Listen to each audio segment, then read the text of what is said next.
Hey, DirtFarmerJay here from DirtFarmerJay.com. Well, it's been a year already since we showed you this cordless pruner from DeWalt, and as promised, we're coming back a year later to let you know how it's worked out for the DCPR320 Cordless Pruner. Stay tuned, you're going to like what you see. Well, a year ago, when we reviewed this DCPR320 Cordless Pruner from DeWalt, I had high hopes for it. We were actually pruning some apple trees at a friend of ours' place, and we're quickly moving along. I said, boy, if this tool holds up, it's really going to be handy around here. And as you can see, it's been used a bit. It's a little grimy, and this is about the size of the battery pack I keep on it at a time when I'm running at about a 4 amp hour. And has it lived up to its promise? Well, yes. There's one thing I'll mention to you a little bit later on that's just a little bit bulky that you have to work around. But the bottom line, it's not enough to disallow my recommendation that this is a great tool. What do I like about it? Well, the speed of the cut. Look how quick. 1 second cycle time. And it is quick. This little area right here where that is your safety. When I first picked it up, I thought, that's going to be quirky. 10 minutes in, I already had it memorized to just be able to get it out of the way, but it really helps from a accidental misfire, because if that thing goes off and something's around it, sorry if I'm making you nervous, you don't want that happening. This really helps. So that works really well. Notice also when I cycle it, there's a light right here, and that light is a lot handier than you may think. You say, hey, I do most of my pruning during the daytime. But sometimes when it's hot, I like doing into the dusk time. And as it starts to get a little darker, that light is really helpful. And even in broad daylight, where you're reaching in the interior of a bush where there's a lot of foliage and it's hard to see exactly, that helps out pretty well. It's really nice. Powerful. This can cut up to about 1.5 inches. And of course, green wood is what we're talking about. I'm not talking about a dead branch. It really works fast. The cycle time, as already pointed out, is very quick. The curved bill down here tends to hold onto the branch nicely and work well.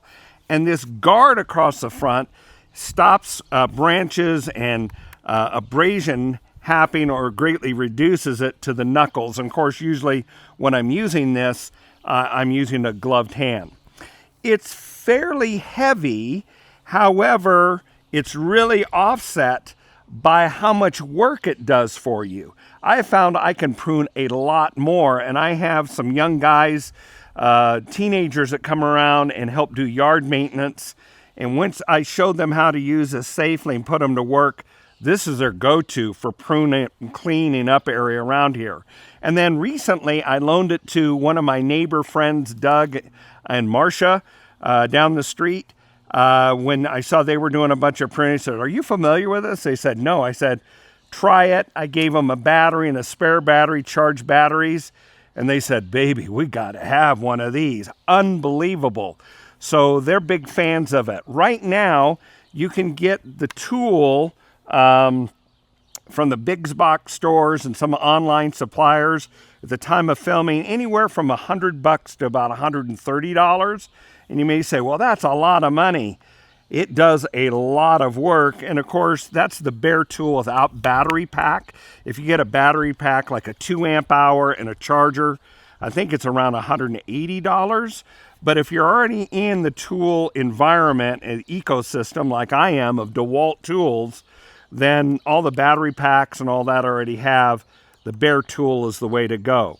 I'm pleased with the durability, how well it's made, the balance on it. The one thing, as I promised you, that's a little problematic is just the fact that this whole unit at the front is a little bit bulky, right? So this is sizable. You've got the mechanism on a cycle. You're going to see that arm right there is what operates the cutter.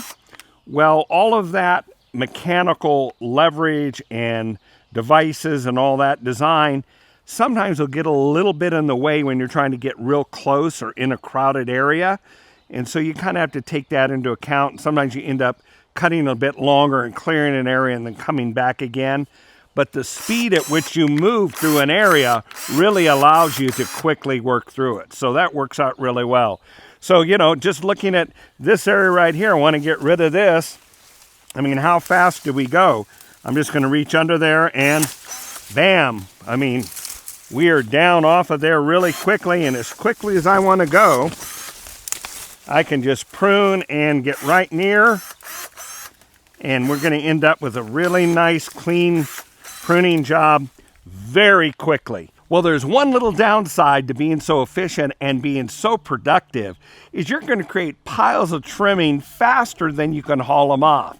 But when you do haul them off, it's helpful to know how to back a trailer well. Check out this episode where we show you point by point with a split screen how to back up a trailer and do it confidently, and you'll be able to do that smoothly and proudly in front of even an audience in no time. Check it out. You're going to love what you see. So until the next time, this is Dirt Farmer Jay, getting some much needed pruning around my yardscape done.